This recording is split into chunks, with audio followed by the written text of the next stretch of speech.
ඉතින් දැන් මහින්ද රාජපක්ෂගේ මේ නිල නිවස දාලා නොයන් ඉතින් රිජෙක්ට් කරත් අන්තිමේට ඒ විදියට විපක්ෂ වලට ගිහිල්ලත් කිසිම සාමාන්‍ය පක්ෂවල තියෙනවා. නමුත් මේ හිතා ගන්න බැරි වරප්‍රසාද ටිකක් කොහොම ලබාගෙන තිබුණා.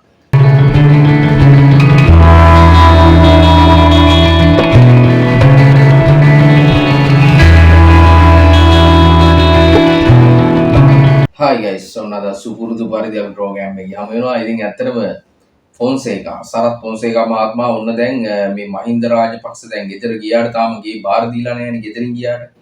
එතකොට කාල්ටන් ගියාට විජේරාමේ නිවස තාම බාර දීලා නැහැ රජයට නිල විදියට. ඉතින් එතකොට මෙන්න මේකත් එක්ක දැන් මේ සරත් ෆොන්සේකා මහත්මයා යම් කිසි දේවල් ටිකක් ප්‍රකාශ කරනවා. ඉතින් බාර නොදෙන්න හේතු මේවා ඇතුලේ තියෙන දේවල්. මෙන්න මේ හේතු නිසා තමයි බාර දෙන්න බැරි. ඉතින් ඔන්න ඕකත් එක්ක ඇත්තටම එතුමා කියනවා විශේෂයෙන්ම මේ ජනාධිපති මන්දිරයෙන් සහ අර්ලියගහ මන්දිරයෙන් ගෙනල්ලා තියනවලු හිතා ගන්න බැරි වටිනාම යුක්තව බඩු භාණ්ඩාරද මේකට මේ ගෙදරට විජේරාම නිල නිවසට. මොකද ඔවුන් හිතුවේ හැමදාම මේකේ ජීවත් වෙන්නනේ. මොන රජේ පෙරළුණත් මොන විදියට ආවත් තමන්ගේ මේ නිල නිවස ලබා ගන්නේ නැති වෙයි කියන බලාපොරොත්තුවත් එක්ක තමයි ඔවුන් ජීවත් වෙන්න හැදුවේ. ඉතින් එතකොට මේක තුල කවමදාකවත් දාලා යන්නේ නැහැ කියන එකත් එක්ක ගොඩනගාගත්ත දේවල් ටිකක් තියෙනවා.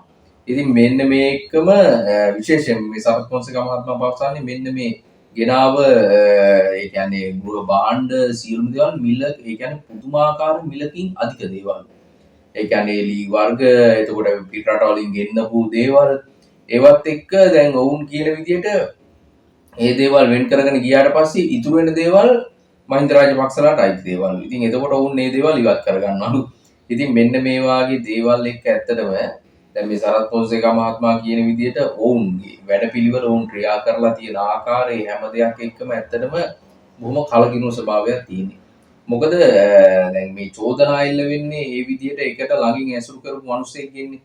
ඉතින් ඉන්න අනතුරුව ඔහුව හිරේ දාලා ඒ ස්ටෝරියේ සම්පූර්ණ ඉතිහාස කතාවත් එක්කම ඉතින් ගොඩක් දෙනෙක් දන්නවනේ. මෙන්න මේකත් එක්ක ඔවුන්ගේ මේ තිබෙන විරසකභාවය.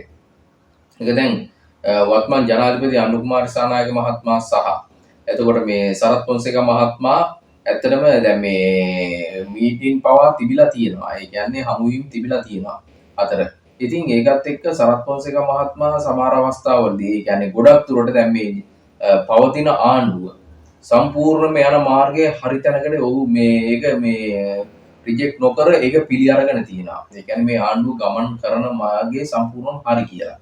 ඉතින් ඒකත් එක්ක ගොඩක් දෙනෙක්ගේ මේ සම්බන්ධයෙන් මේක කතිකාව ගොඩනැගිලා තිබ්බා. ඉතින් දැන් මහින්ද රාජපක්ෂගේ මේ නිල නිවස දාලා නොයන්න හේතු තව හේතු තියනවා කියලා විවිධාකාර මත සමාජ මාධ්‍ය ජාලාවල ඒ විදිහට එහෙම ගොඩක් දුරට පළ වෙන්න පටන් ගත්තා. ඒ කියන්නේ මේවට අමතරව තව හේතුන්. ඒ තමයි ගොඩක් දුරට ඔය ගොඩක් සමාජ මාධ්‍ය ජාලාවල නිල විදිහට නෙමෙයි ඒ කියන්නේ ගොසිප් විදිහට යනවා. මේවා තුල මිලියන ගණන් සල්ලි ඇති ඒ වගේම රත්තරන් බඩු ඒ විදිහට ඒ දේවල් ඇති හංගපු දේවල් මේවා දාලා යන්න බැරුව මේවා දැන් ගෙනිය ගන්න බැරුව ප්‍රසිද්ධිය මේ විදිහට දැන් මේ නිලෙස තාම බාර දෙන්නේ නැතුව ඇති. ඔන්න ඔය වගේ දේවල් එක්ක සෝෂල් මීඩියා වල ගොඩක් දුරට ෂෙයා වෙන්න ගන්නවා. දැන් ඉතින් මේ දේවල් ඇත්තටම අර ගොසිප් විදිහට ගන්නවා. හැබැයි මේකේ ඇත්ත නැත්ත කෙසේ වෙතත් දැන් මේ සරත් ෆොන්සේකා මහත්මයා පවසලා තියෙනවානේ යම් කිසි පැත්තක්. ඉතින් ඒකත් එක්ක මේ ගේ රිපෙයාර් කරන්න පවා කෝටි 50ක විතර මුදලක් විශාල මුදලක් අධික මුදලක් වැය කරලා තියෙනවා.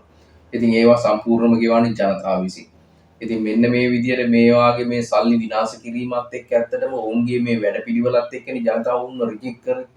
ඉතින් රිජෙක්ට් කරත් අන්තිමේට ඒ විදිහට විපක්ෂ වලට ගිහිල්ලත් කිසිම සාමාන්‍ය පක්ෂවල විදිහට ඉඳලත් මේ විදිහට මේ දේවල් භුක්ති විඳිනවා නම් ඇත්තට මේකේ තේරුමක් නැහැ. එන්නේ හේතුව මත තමයි වර්තමාන ජනාධිපති අනුර කුමාර දිසානායක මහත්මයා ඒ සියලුම දේවල් සියලුම වරප්‍රසාද ඒ විදිහට අයින් කරේ. සියලුම වරප්‍රසාද කිව්වට ඇත්තටම තවමත් වරප්‍රසාද ගොඩක් තියෙනවා මහින්ද රාජපක්ෂ ජනාධිපතිතුමාට. ඒතකොට ආරක්ෂාවක් තියෙනවා. ඒ විදිහට ඒ දේවල් තියෙනවා. නමුත් මේ හිතා ගන්න බැරි වරප්‍රසාද ටික කොහොම ලබාගෙන තිබුණා. ඉතින් ඒ දේවල් කපා හැරලා තියෙනවා. ඒ දේවල් ගිය යුතුයි. මොකද ඒ දේවල් ජනතාවගේ ඉල්ලීම.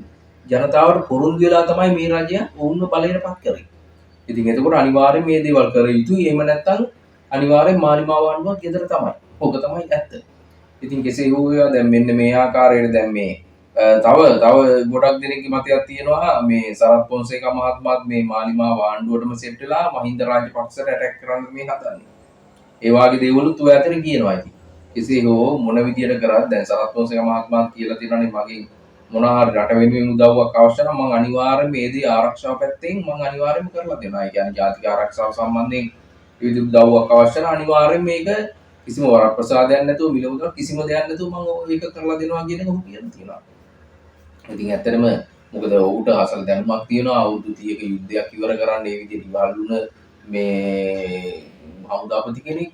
ඉතින් මෙන්න මේ දේවල් එක්ක ඉතින් ඔහුට මේක සාමාන්‍ය දෙයක් වෙන්න පුළුවන් අනිවාර්යයෙන්. ඉතින් අපි බලමු ඉදිරියට මොකක්ද සිද්ධ වෙන්නේ කියලා. කෙසේ හෝ ඒවා දැන් මේ මහින්ද රාජපක්ෂගේ මේ නිලංශ තාම බාර දීලා නැත. ඕක තමයි ඇත්ත කතාව. ඔහු නෑ දැන් නිවසේ. නමුත් තාම රජයට බාර දීලා නෑ. මෙන්න මේ හේතුන් මත කියලා තමයි කියන්නේ. බලමු අපි ඉස්සරහට මොකද වෙන්නේ කියලා. එනදී ඔබගේ අදහසත් අනිවාර්යයෙන්ම කමෙන්ට් කරන්න. අදට ඉල්ලා සිටිනවා channel එක subscribe කරන්න. ජය හින්ද.